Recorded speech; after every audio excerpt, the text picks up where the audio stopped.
Hi, I'm Brett Johnson, former United States most wanted cybercriminal, now good guy, host of the Brett Johnson Show. Yeah, that's me. Guess what? This is episode number 92, Speaking the Death of My Father. And usually at this point, I say when we come back, and we got a nice little graphic either of the show title or the Brett Johnson Show graphic with that nice little anglerfish behind me and everything like that. But today is a bit of a different show. I'm not sure that this show is going to appeal to anyone, but I owe it to myself. I certainly owe it to my father to do this show. Before we get started, let me explain the title. The title, Speaking the Death of My Father. I'm a fan of Orson Scott Card, novelist. He wrote a book, a series of books about Ender. Ender's Game is the first. They made a movie from it. The movie sucks. Don't watch the movie. Read the books. At least the first three. They are outstanding. Anyway, one of the characters in the book, he talks about when someone passes away, when someone dies, that you should speak the death of that person, meaning not only the good things. You know, I've been to several funerals in my life, and a lot of the times the preacher is all about only talking about the good stuff, trying to preach the guy or the woman into heaven. And I've even been to funerals where there was nothing good to say about the person at all. The preacher was like, oh, just fine, then heads for the door.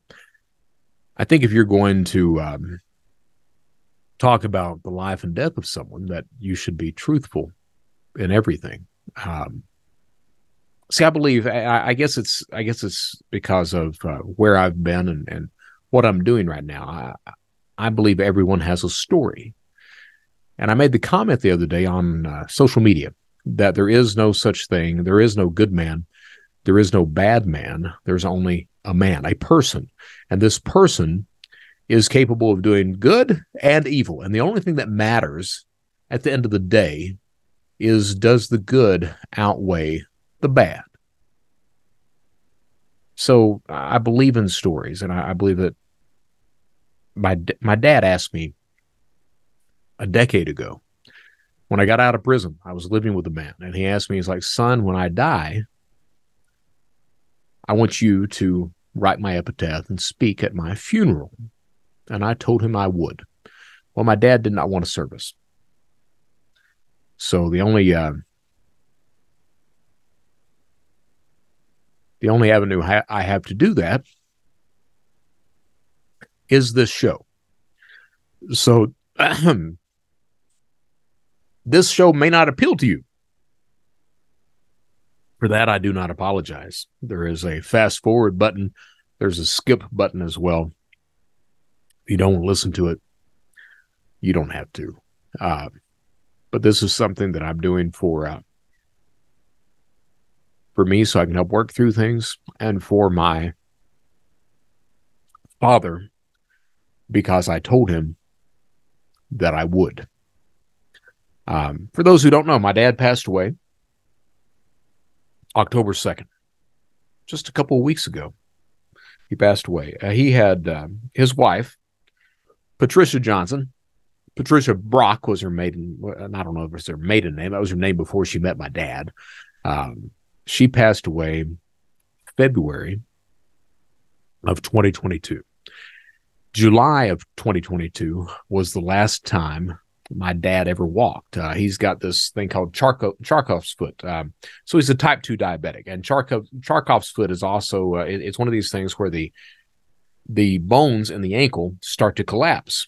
And they were doing that. He was wearing, like the Forrest Gump legs. He was wearing that in order to walk. And he'd gotten to the point where he couldn't even really walk. He was just more or less shuffling like Tim Conway used to on the Carol Burnett show. I mean, it was just a pitiful sight to see. Well, his wife passes away February of last year, and July, he'd gotten to the point where he would just leave the house. He was down in Panama City, Florida. I'm in Birmingham, Alabama. He would leave the house once a day to go and have lunch and then come back. And that was his routine. That was his daily life. The only other time he would leave the house was when he had a doctor's appointment. And he had a lot of doctor's appointments. This is a man who not only had Charcot's foot, He was in kidney failure. He had congestive heart failure. His shoulder, he had absolutely no ability to use his right arm because his shoulder needed replacing. He was a host of comorbidities that were going to take him out. I go down to visit him, and what had happened was he goes out to lunch. He comes back, and as he's walking in the door, even though he had those splints that were helping keep his legs okay and everything, his right leg, his right ankle collapsed at that point, and he broke it. He didn't know. He went to the emergency room, and the doctor said, "Oh, it's not broken." Now, the doctor says this as the foot is literally turned at a 90-degree angle to the rest of the leg. So my dad was in the emergency room for a few hours. They sent him back. I go down to visit him. Me and my wife, Michelle, we go down to visit him. And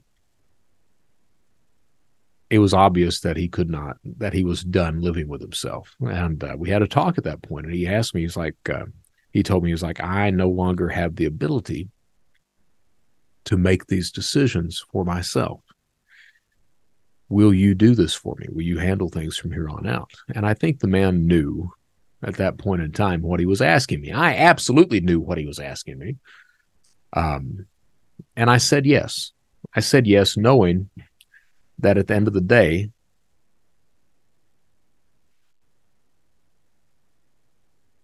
that I would be the bad guy.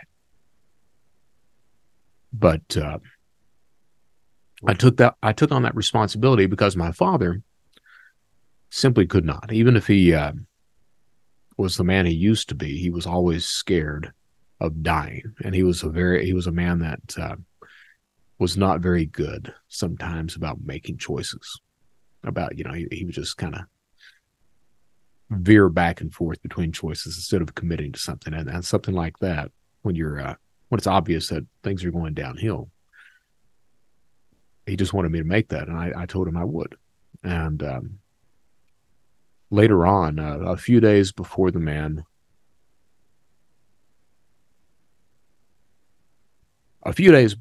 passed away, I had a really good talk with him. And I told him, I was like, Dad, I knew when I told you I'd take care of you and see this out, I knew that it was going to end up with me being the bad guy. And I knew that when you asked me. And he looks at me and he's like, son, yeah, but you've got the shoulders to do it. And I told him that I did. But my dad, we go down to check on him back July of last year. We go back to check on him, and it's obvious. He asked me the question. I said, I'll take care of him. And I said, well, here's the first thing. You're done living in Florida. You're coming up to Birmingham, Alabama with us. And he was like, that's absolutely fine. If you think that's what I need to do, let's do that. And I was like, yes, Dad, I'm going to go back home. I got to get some stuff ready. And then we'll be back in 3 or 4 days to take you up to Birmingham, take care of you. He was like, that's fine. So we went back to Birmingham, came back about 3 days later, and I was loading up everything. I'd rented a truck, everything else, and I was loading up, every single thing that he needed to move to Birmingham. And he was in his office. Now, this is a man that for the past several years, he had slept in his office. He had a big ass recliner, and he had slept in his office, and that was basically it. He spent 20 some hours a day in his office, other than going to doctor's appointments or out once a day to eat. So as I was loading everything up, he's in his office just kind of fiddling around. And finally, my wife Michelle comes out and says, "Hey, he's not right. Something's wrong with him." So I go in, and it's obvious that something is wrong. He's not of his right mind. He's not able to move. He's repeating the same action, 8, 10, 12 times, things like that. So I ask him, what's wrong. And he says, I don't know. So I call his doctor. His doctor says, call 911. So I call 911. They come get him, take him to the hospital. Turns out he had sepsis, had some other really fucked up blood infection. His leg, even though the ER doctor had said it wasn't broken, they did not do an x-ray. They do an x-ray on this one, and he's got a broken leg as well. And that was the last time, a few days prior to that, was the last time my dad ever walked. So he ends up spending, I don't know, a month and a half in the hospital and in a rehab center, recovery center, so he can get better. And then at that point, he moves to Birmingham with us. He gets to Birmingham with us sometime in November. Actually, matter of fact, he gets to Birmingham with us November 8th of last year. So moves in with us. And I had told him I wanted him to come to Birmingham because I really thought that his life would be better, that he would have and I told him this, that you'll have family around you, you can interact, you won't be stuck in this house just by yourself all the time. You'll be okay, you'll get better. And I believed that. I did. But that's not the way things worked out. In our house here, we've got a split level. It's an older home. It's split level. I had 2 stair lifts installed because the man could not walk and he would have to ride up and down and catch a wheelchair wherever he was going. So I had two stair lifts installed in the home so he could navigate. Bought this special narrow wheelchair because an older home like this is absolutely not ADL friendly, and the doorways were very narrow and a common wheelchair won't fit through them. So I bought this very specialized wheelchair for him. Everything else, set up a bedroom with a bed that would elevate and everything else for him like that, a big TV, all that. He gets in the house, and the man never left the bedroom except to go on doctor's appointments. That was it. And he was months like that. He would just lay in the bed for, 22 hours a day, take his meals laying down, things like that. Get up and use the restroom.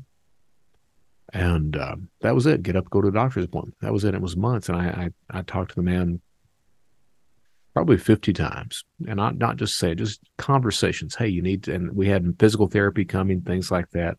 Dad, you need to do the exercises. You're going to get to the point where you're not able to transfer yourself from the bed to the wheelchair or to the bathroom. And at that point, I can't take care of you. And that's pretty much what happened. Well, that's what was happening. Starting July this year, he from November until July, he had been in and out of the hospital a couple of times with infections, sepsis. They had planned on doing, or they had talked about, now he was 76. They had talked about doing a below-the-knee amputation and a complete shoulder replacement for a man at 76, and I was calling bullshit on that. I was like, that is never going to happen. He can't survive it. So starting in July was the last time he was ever in my home. He got a blood infection, sepsis with staph is what he got. He got sepsis with staph, a UTI, stuff like that. Goes to the VA hospital, and from July until the man passed away, it was literally he'd either be in the hospital or he'd be sent to rehab, so he could start building his strength up. And before he could be discharged from rehab, he would get another blood infection, another sepsis infection, and go back to the hospital. And it was this cycle that was going on from July until October 2nd, when the man passed away. And the way the man passed away, he got to the point, he told me during the last long stint he had in the hospital that he no longer had the strength to get himself out of bed. And at that point, I was like, Dad, I don't know what to do. I can't take care of you at the house. So we're going to look at getting you into a VA home, a nursing home. And yes, here's the fucking thing. I know what nursing homes are. Nursing homes are places that people go to die. I know that. Yes, some nursing homes are nicer than others, but that's like putting a perfume on a pig. It's all the same. People are going there to die. So I knew that, but I didn't have any other choice. So we started to get him into the process of getting him into a VA home, so that way he wasn't out of pocket with anything. In the state of Alabama, some people you can denigrate Alabama as much as you fucking want, but guess what? For their veterans, they take care of them. a veterans home, a veterans nursing home, you pay a maximum of like $30 a month to live in a VA home, and they take care of you. All right, so it's really good for veterans. And my dad wanted to do that. Well, what happens is they transport him from the rehab center here in Birmingham to a kind of a transitory rehab / nursing home that the VA was paying for in Gadsden, Alabama, hour away. So I go to visit, and he had been going through what was called hospital-acquired delirium, and it was horrible. He thought I had no idea such a thing existed, but what happens is the hospital environment can cause cognizant people that don't suffer from dementia, that aren't in Alzheimer's, that are completely clear-headed. It can cause delirium to occur. So this man was seeing things. He was convinced that the VA was trying to kill him. The only person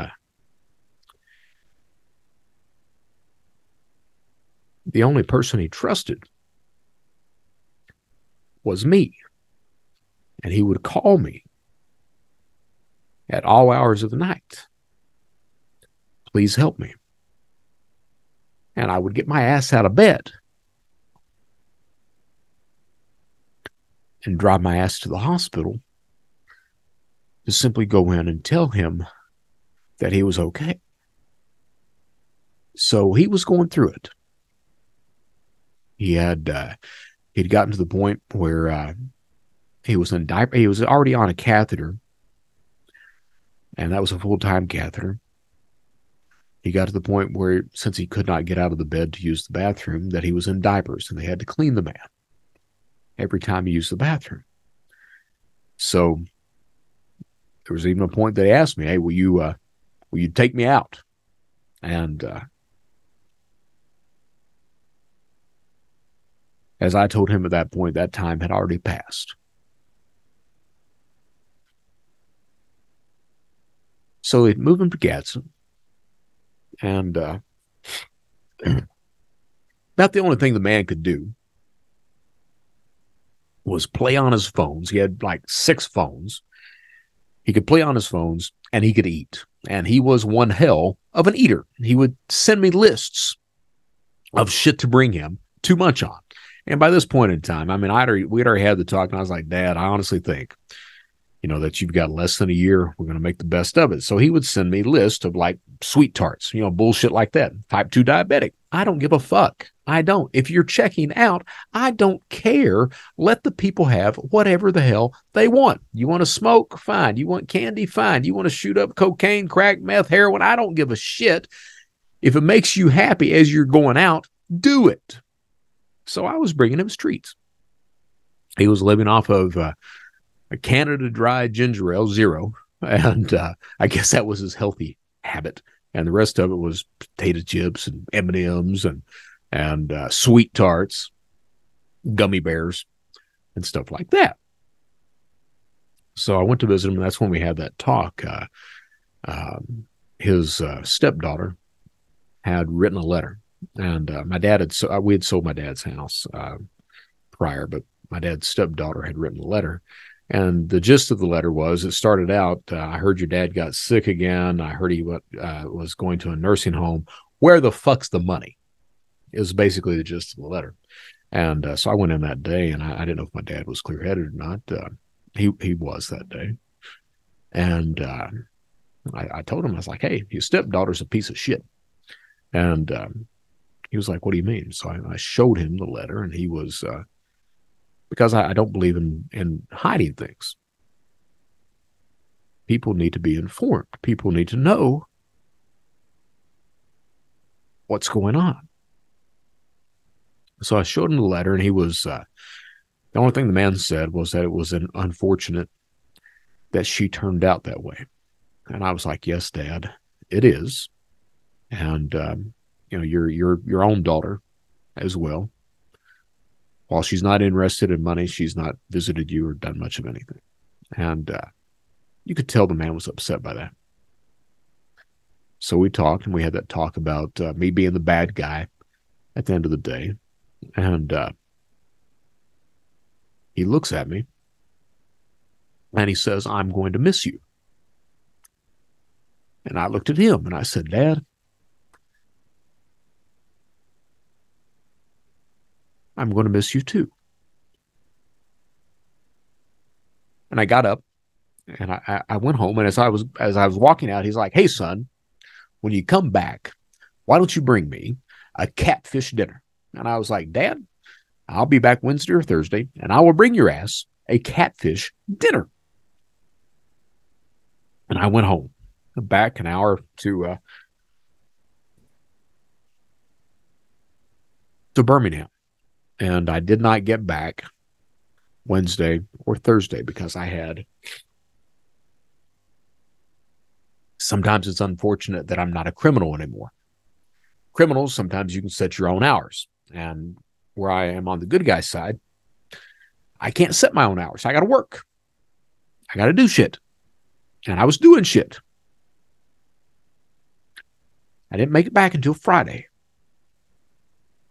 And this would have been the 20th or the 30th. Yeah, 30th of September.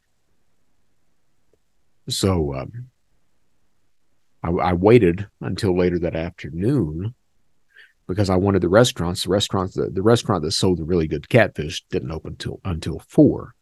So I wanted to wait until it opened. That way I timed everything right, got him his dinner.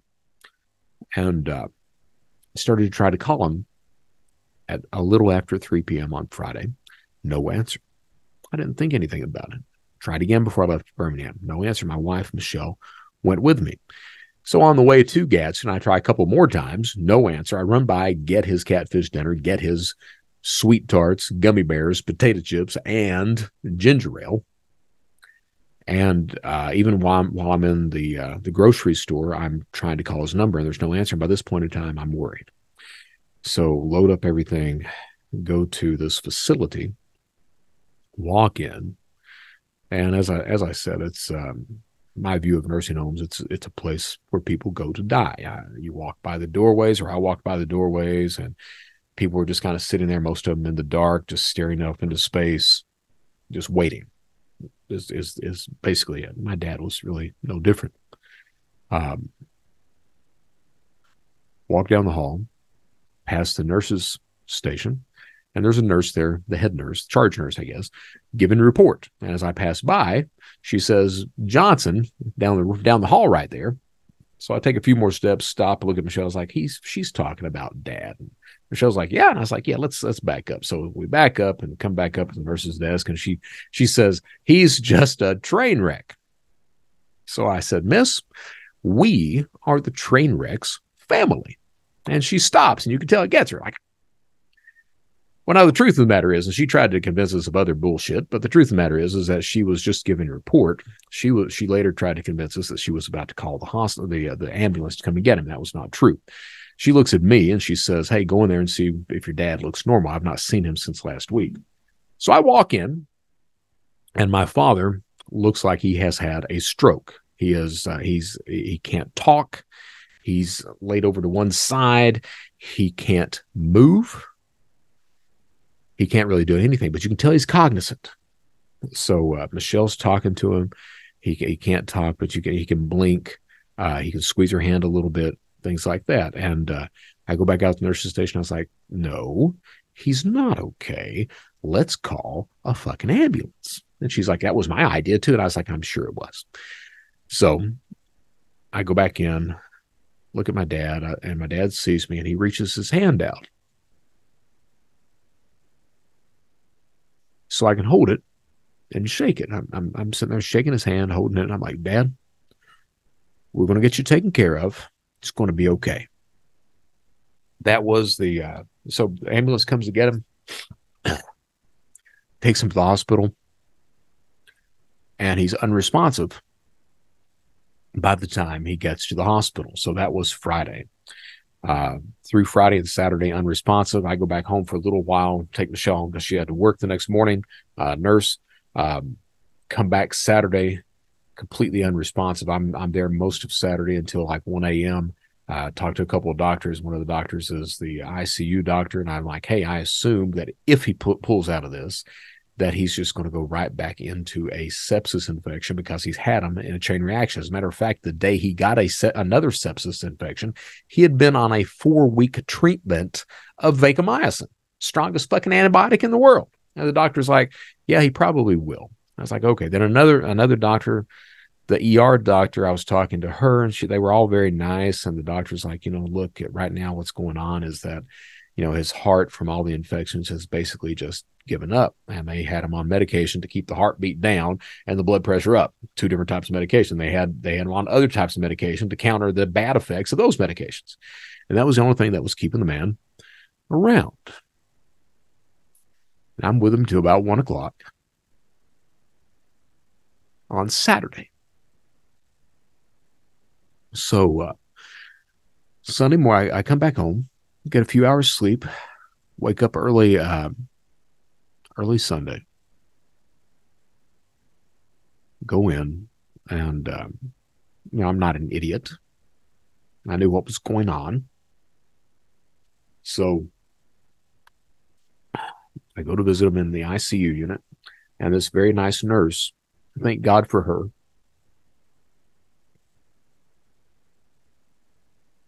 she comes out. She's like, I'll walk you back to see your dad. And I was like, look, I said, can I talk to you for a second? And can we talk plainly? And she was like, yes, we can. I was like, look, I said, I told her what the doctors had said. I said, look, my dad has been scared to death his entire life of dying. I said, he's unresponsive right now. I said, he's going to get back out of here. If he even recovers from this, he's going to get back, and from there have another infection and just keep going like this. And I said, I need to know if right now is a good time for hospice and to take him off of all of this bullshit. And the nurse, again, thank God for her.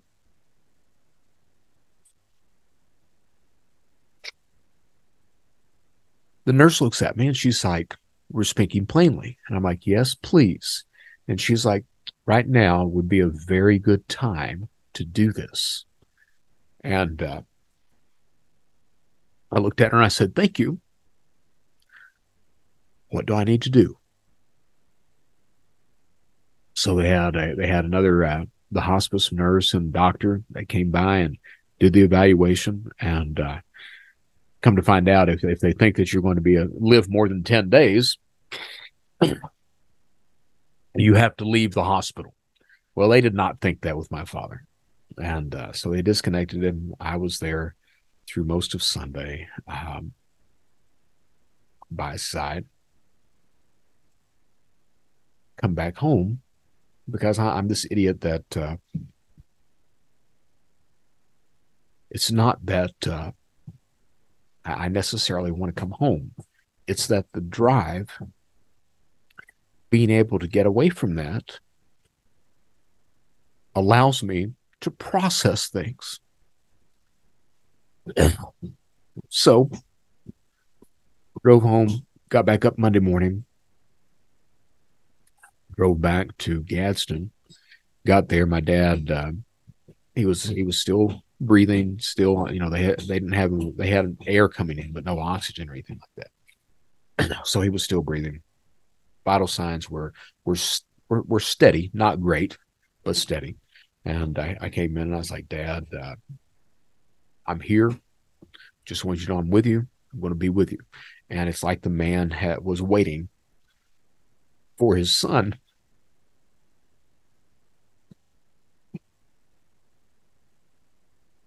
to come back. He passed away about 3 hours after I got there, is what happened. And so they had him off everything, and I'm sitting there beside him, and it became evident the last 30 minutes. I looked at it, and his blood pressure was dropping, heart rate was all over the place, O2 levels were descending rapidly, and stood up. I stood by his bed the last 30 minutes. The nurse comes in, the one that had been so helpful, and she's like, she looks at me, and she's like, you know what's going on now? And I was like, yes, ma'am, I know what's happening. And she's like, well, he's due a morphine and Ativan shot in about 30 minutes, but he may not need that. And I was like, ma'am, I know that. And she's like, well, I'm going to leave you alone. And when you, I'll come back in and check every now and then. And you just take your time. And my dad passed within 30 minutes of that. And I told him, my last words to my father was that I hoped that his father was waiting for him on the other side and to please save a space for me. I think that was the absolute best thing that I could tell the man. So after that, I was by my father's side for a little while, went out to the car, had my cry, and then proceeded to pick up the phone and call Denise, his daughter, my sister, his brother, let his stepdaughter know as well. And that's what happened. My father wanted to be cremated, so I arranged for that, and no need to go into that. But that's the series of events of what happened. I just wanted people to know everything that went on before started talking about this other stuff. You know, my dad, as I said, I don't believe my dad was a good guy. I don't believe my dad was a bad guy. I believe at the end of the day, though, that his story is one where the good outweighs the bad. And I think that is what matters. In my presentations, I've spoken frequently about my father. I've said my dad was a good man, but he became the enabler. He was the man that there was me, my sister, and my mom was the abuser, physically, until my sister put her through a closet and told her you're not going to touch me again anymore. Mom's heart wasn't really in the physical; it was in the emotional, the mental, the verbal negligence. My dad never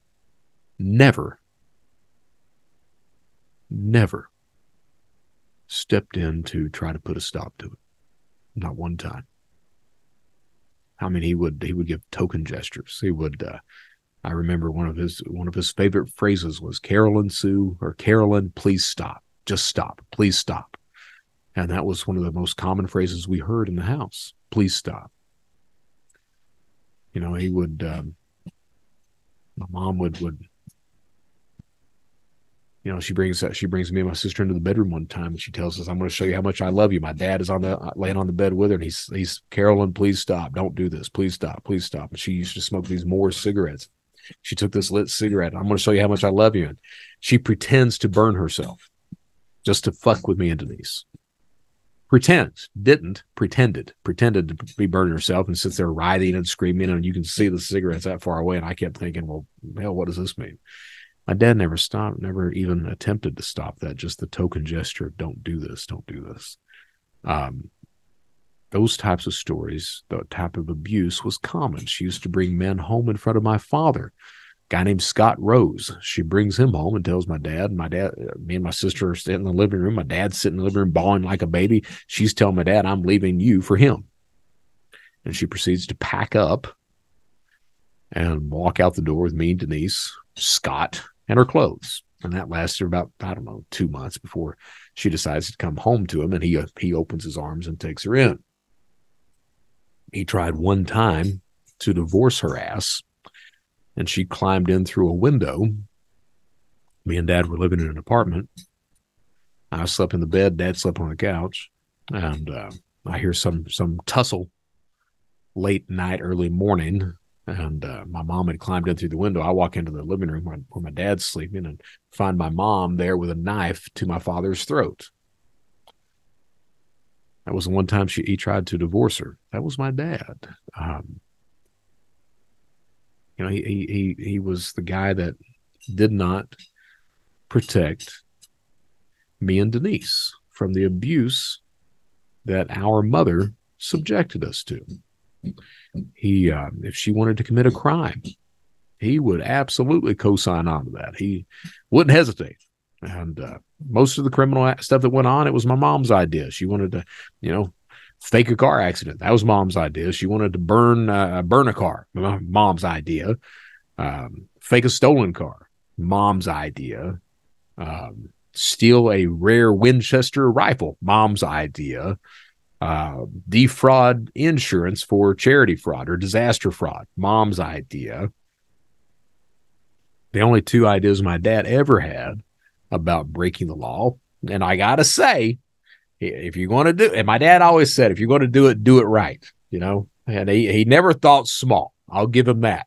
So the two ideas he ever came up with breaking the law, he gets downsized out of the U.S. military. He was a captain in the U.S. Army, helicopter pilot. Army's downsizing, so they gave him an option. Hey, yes, you can stay in the U.S. Army, but you're no longer going to be a captain. We're going to bust your ass down to a staff sergeant, but you'll still be in the military. Or you can go and walk away right now. Well, my dad chose to walk away because the coal industry at that point in time was booming. So he chose to hit the door. What he didn't understand is that all the unions, United Mine Workers Association in UMWA, they were freaking assholes. They struck all the time over anything. And the only people who benefited were the unions. So we were, while they paid good when he was working, most of the time we were on food stamps and unemployment to try to survive. And we were going broke. My dad got this idea. He was like, well, hell, I'm a helicopter pilot. I can fly drugs back and forth across the Mexican-Texas border. Well, he knew this guy that was in the cornbread mafia named Tommy Allen Combs. Tommy Allen had served prison time, but Tommy Allen had not ratted anybody out. And my dad goes to talk to him. And I remember when I first saw Tommy, they loaded us all up. Me, Mom, Denise, Dad, load up in the vehicle, drive up to Tommy's house. Tommy's sitting on the porch with a slingshot, trying to shoot the chickens that are in the yard with a slingshot. And I thought that was the coolest shit in the world. I thought he was just a blast of fun. Tommy Allen, I'll tell you the story in a minute, but I found out later that Tommy Allen had a very charitable side as well. People that lived in the hollow where he lived, Glomar Holler was what it was called. People said that he clothed all the children, made sure all the kids there in that hollow had clothes and shoes and food and stuff like that. So he had that side to him, but he had a criminal side too. Make no mistake about that. So my dad's talking to him, and I guess my dad finally, after several meetings, gets the go ahead. Oh yeah, you could fly drugs back and forth. We'll do this shit, and it doesn't work out. And the reason it doesn't work out is the sheriff of Perry County one day calls up. They had a hard on for Tommy because Tommy hadn't ratted anybody out. Sheriff calls up Tommy and he's like, Tommy, we got a warrant for you. And Tommy's like, well, that's good. And the sheriff's like, well, why don't you come on in?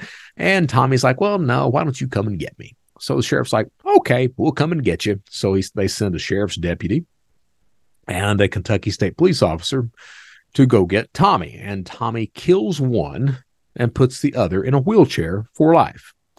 A shootout ensues, and Tommy absolutely sees the Reaper that day.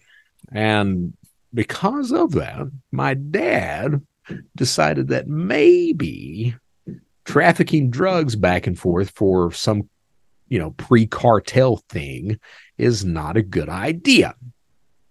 So that was the first idea. The second idea, as I said, we were going broke. I don't know if it was desperation that led him to think these things or just criminal mindset, probably a combination of both.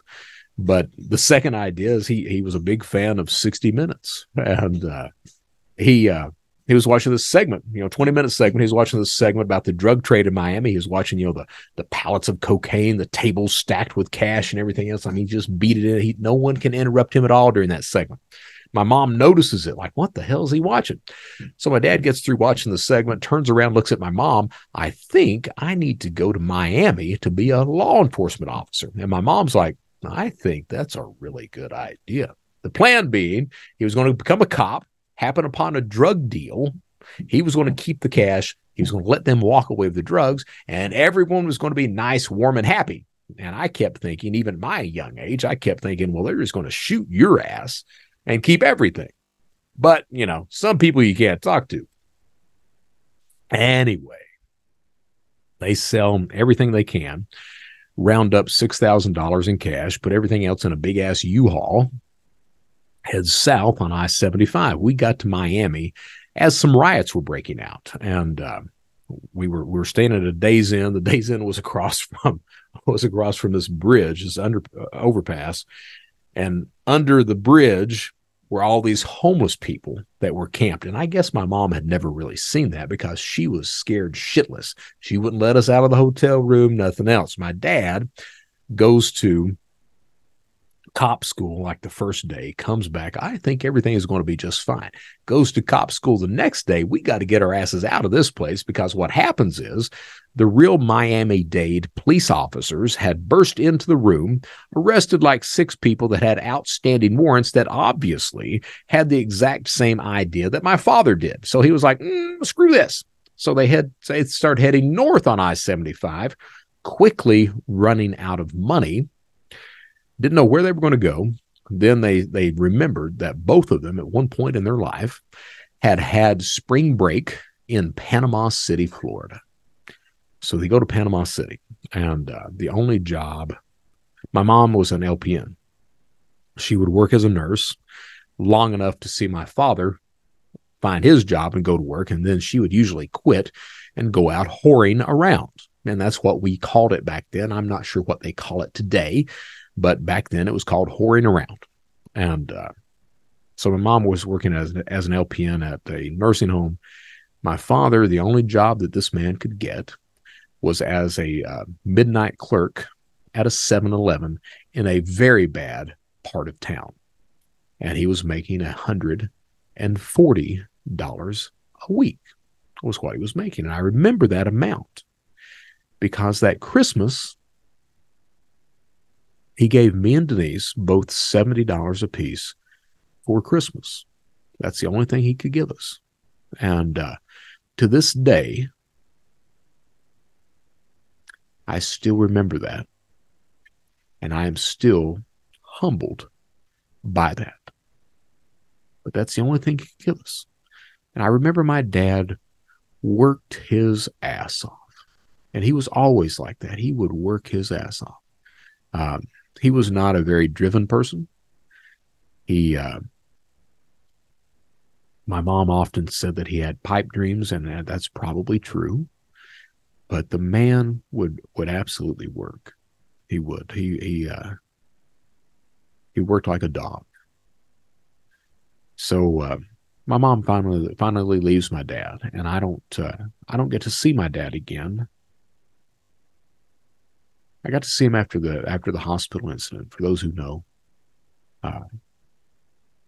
he rode a motorcycle. That's the only thing he had. When my mom left him, he didn't have a car. He started walking back and forth to work, and then finally he got the money to buy a bicycle, and then finally he got the money to buy an old used motorcycle, and that's what he rode around all the time. And he rode that motorcycle all the way up to Kentucky to see my dumb ass as I was in a cop car at the age of 15.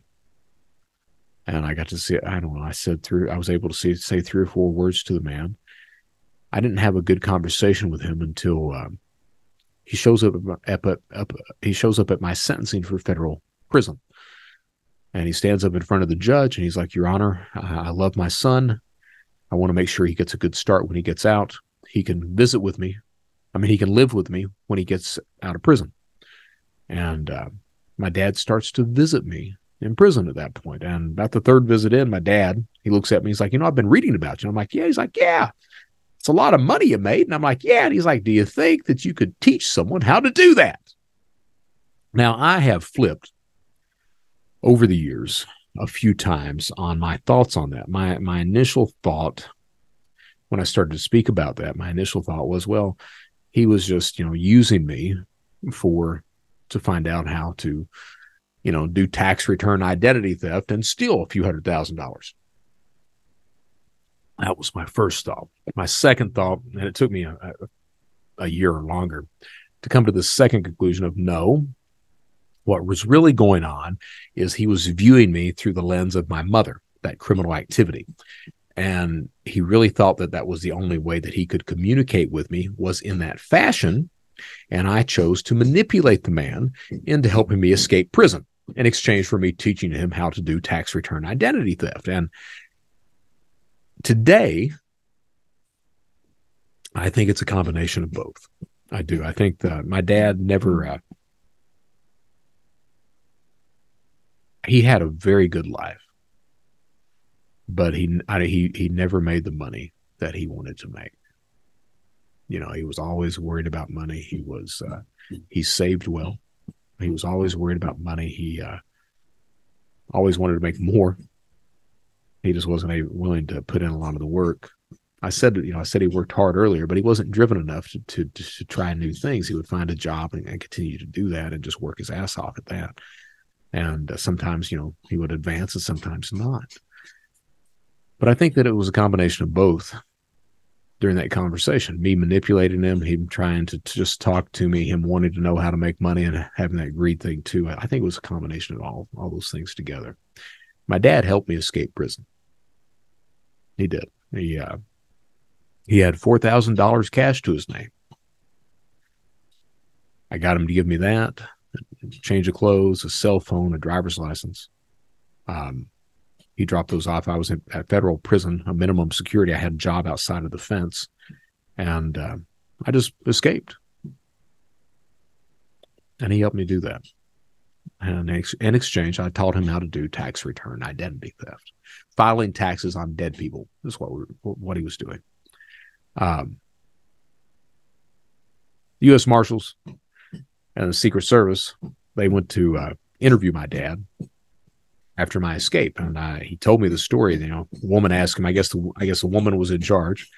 Woman asked him, do you know where your son is? My dad's like, no, I do not. Well, if you did know where your son was, would you tell us? My dad was, no, I would not. And then he said something about getting the hell off of his property, and that is the Kentucky way. So that was my dad. I am going to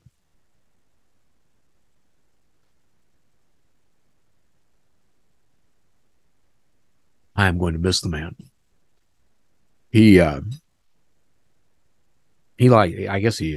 Someone diagnosed him, or he took one of those personality tests or whatever, and he had forgot what it was, the Popeye effect. He is what he is. He was very fortunate that typically he did not care what anyone thought of him. And I have absolutely inherited that from him. He would tell you what he thinks and not really hold back about that. If he had something to say, he would say it. He tended to be a man of his word.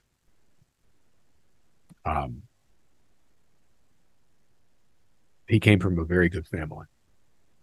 Very good. And what I can say is that even though mistakes were made, he did not protect his children as he should have. I can absolutely say that in his later years, he had profound regrets on that. And he voiced those. He talked to me in depth about that. And I came to the conclusion that, he came from a good family. He didn't come from an abusive environment. And my thoughts are that once he gets into that environment with my mom, the abuser, it's like a frog in water. I mean, what do? You've never encountered that before. Is that love? What the hell? And he's wanting to have a family. He got my mom pregnant with me before they got married. And I think he just, had that feeling. And I've had that same thing of, if I just keep it going, it'll work out. Everything will be okay. And it's not. It's not. And it wasn't. My mom tried to poison him at one point. My mom kept telling him that she was going to get him to drive him to the point where he would commit suicide. She just wished him dead. this was the environment that me, my sister, my father grew up in. So he was a victim of abuse as well. He was the adult, make no mistake, but he was a victim of abuse as well. And I really think that I told him that later. I don't think he really knew how to handle it. And I completely forgave my father. My sister did not. She didn't forgive him at all. She was always angry over his failure to save me and my sister. And yeah, she was always angry about that. But,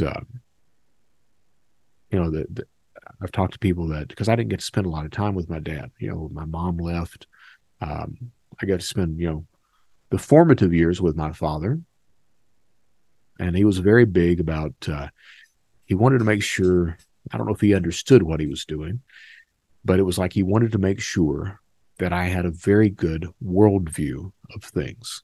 So there was no barrier.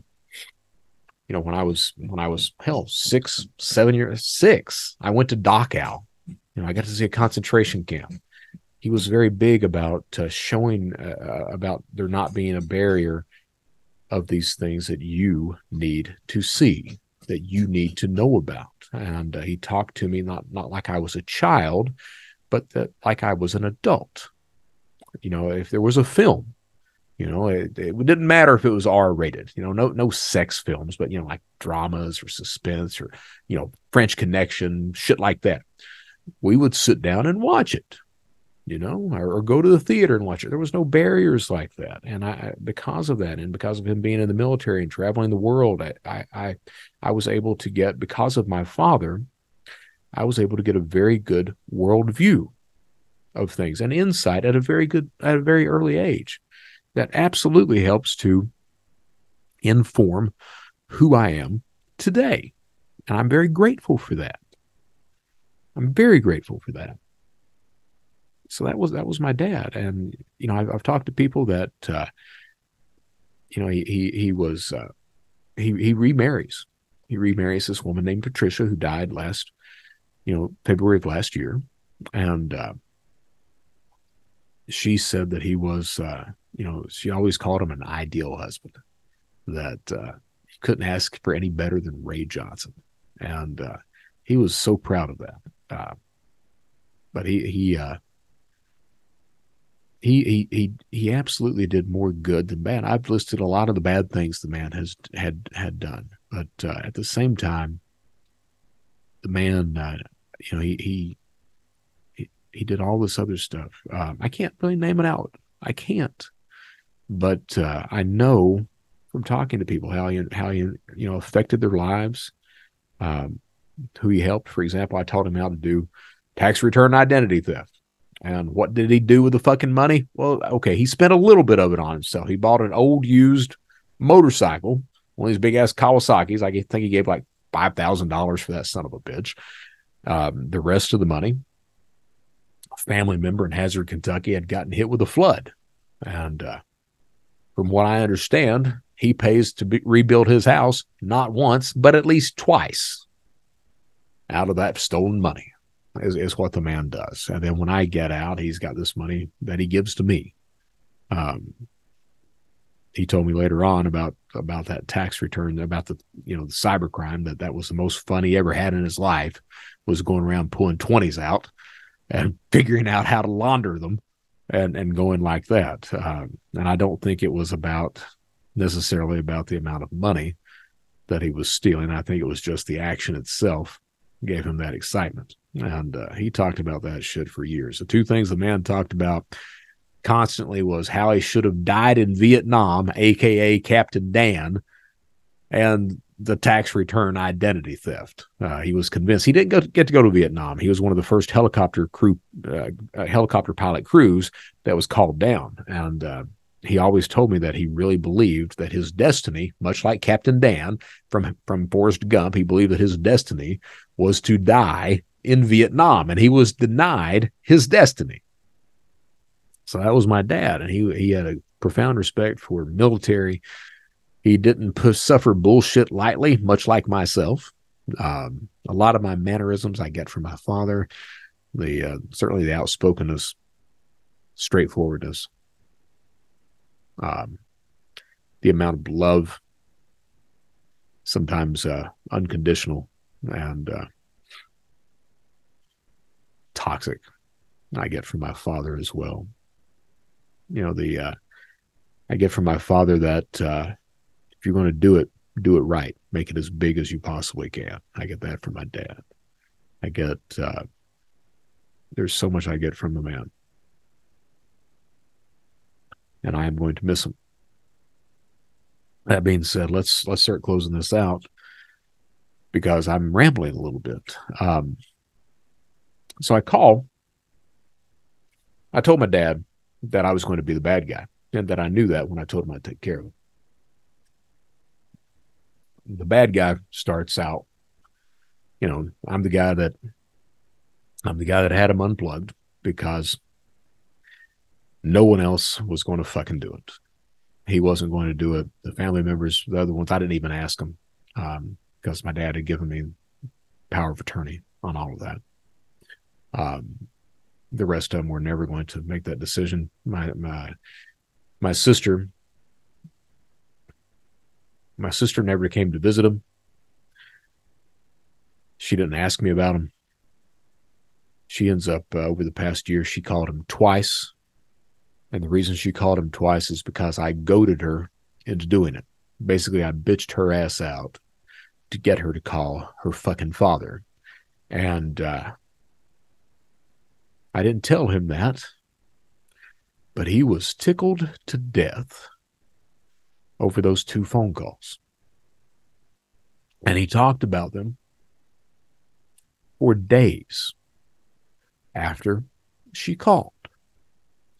So she didn't care. It was the anger from the childhood, but she never called, never checked on him, never asked about him, never visited anything.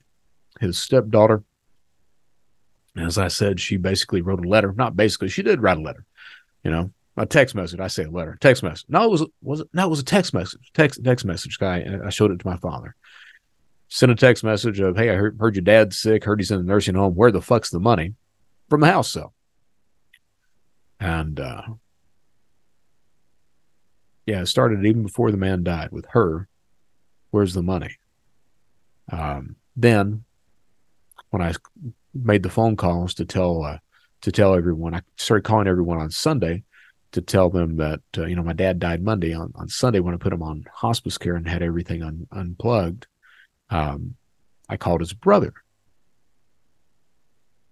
And his brother, I tell him, I was like, hey, this is happening. This is going on right now. He's not going to be around. And there's some upset. He's upset. But, 3 minutes into the conversation, Ray said I could have this. And this was not a sentimental item. This was a monetary item. And Ray said, you would ship it to me. And Ray said a lot more if he wasn't, if he was in his right mind. Well, it turns fucking out he was not in his right mind. He had been suffering, as I said, from that hospital-acquired delirium, sundowning, whatever the fuck you want to call it. So, that was then.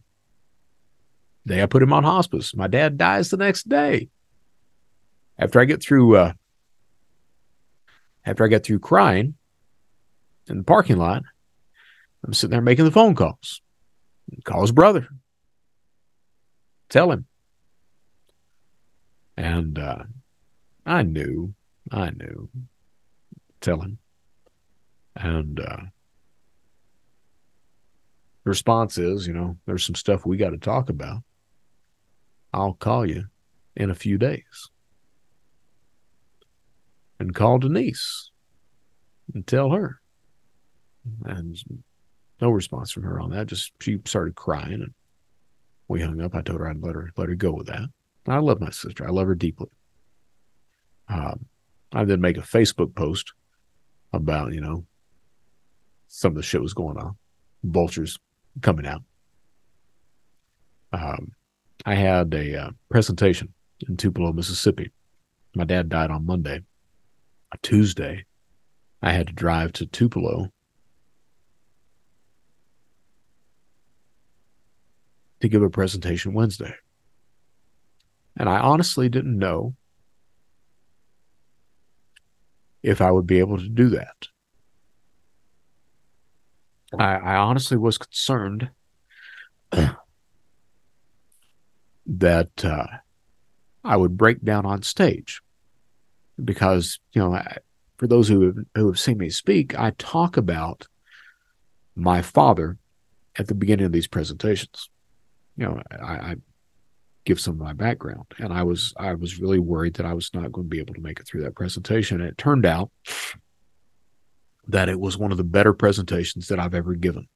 It truly was. I talked about my dad dying some, and I was able to get through it, move on from there. After my presentation, after that, I gave a tour of the dark web, Telegram, environments like that.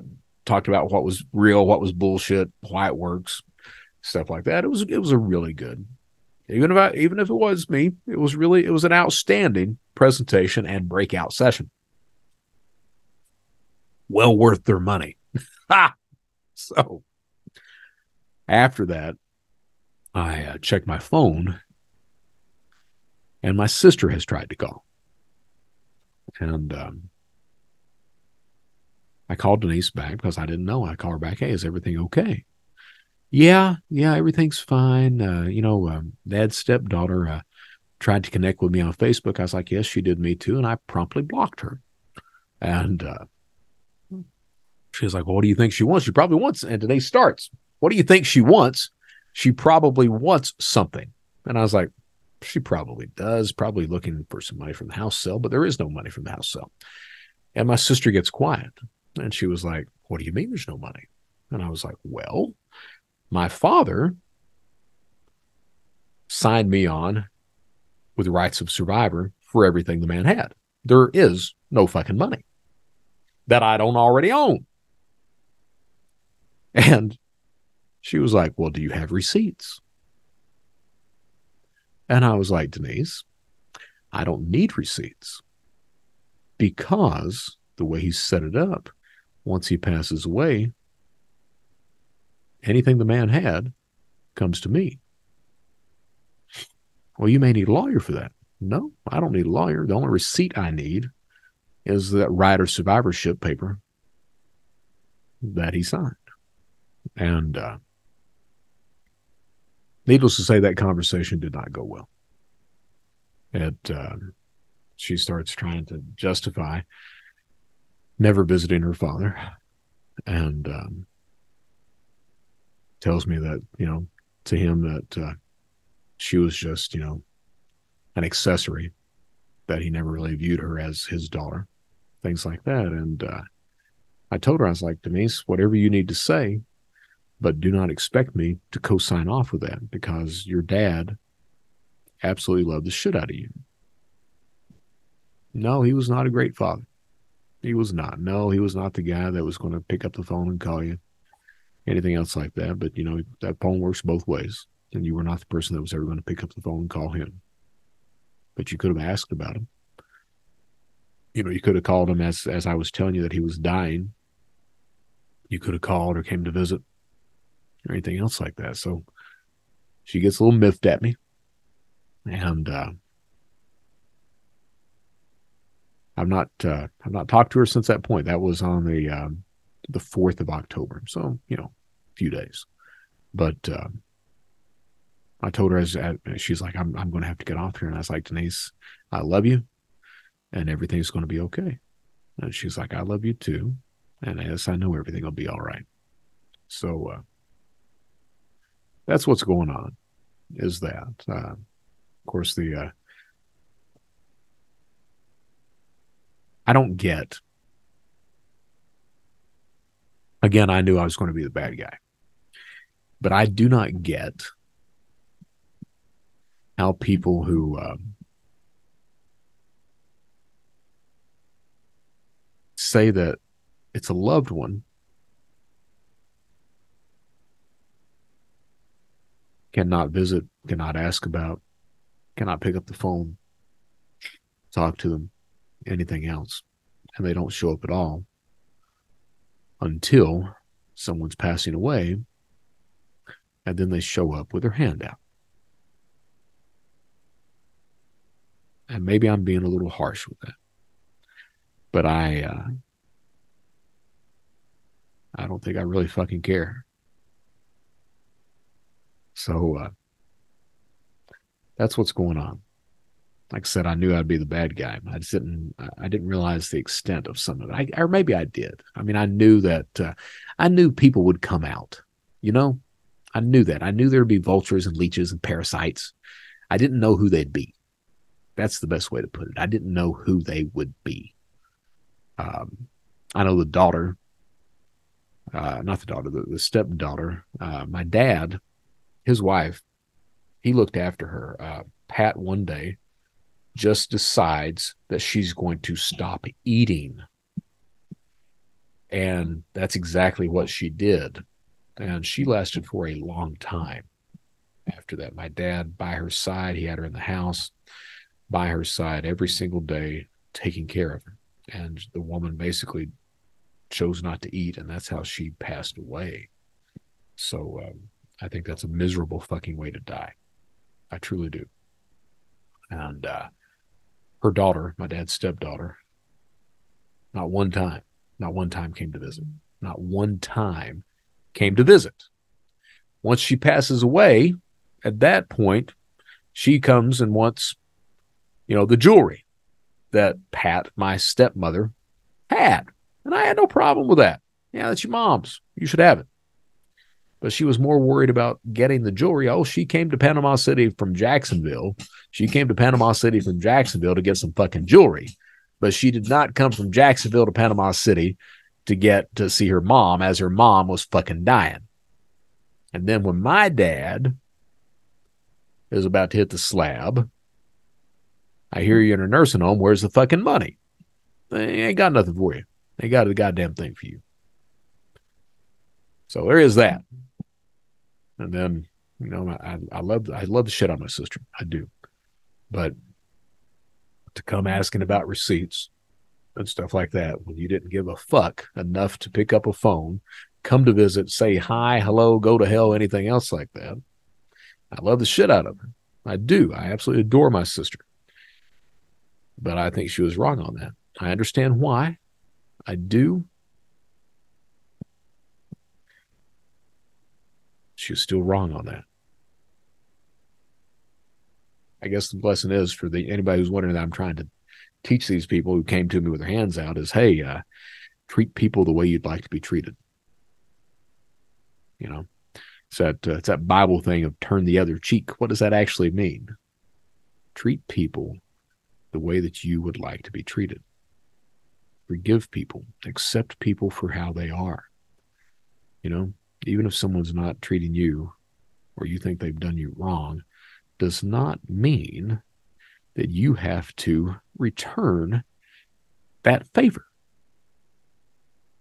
Do unto others as you would have them do unto you. And I am not even a Christian. But by God, I believe that. My name is Brett Johnson. Like I said, if you've made it all the way through this, I appreciate it. I'm doing this more for me than anyone else, and because I told my dad that I would talk about him. So my name is Brett Johnson. We're going to close out this show. And I think we're going to close it out a little bit different than the way I typically close out this show. I usually close it out with stay safe, stay secure, stay vigilant. But you know what? How about do unto others as you would have them do unto you? How about treat people with respect, with love, with kindness, with understanding? Forgive people, accept people how they are. Don't think of, someone should be this way. Someone should do that. Do unto others as you would have them do unto you. Love thy neighbor. Love thy family. Don't just retaliate. I got to get even. They're treating me bad. I got to treat them bad. No, you don't. You don't. So we're going to end up saying that. And we're going to end it because the way we end the Brett Johnson Show every single time, even today, is by saying this is the Brett Johnson Show. At the end of the day, just do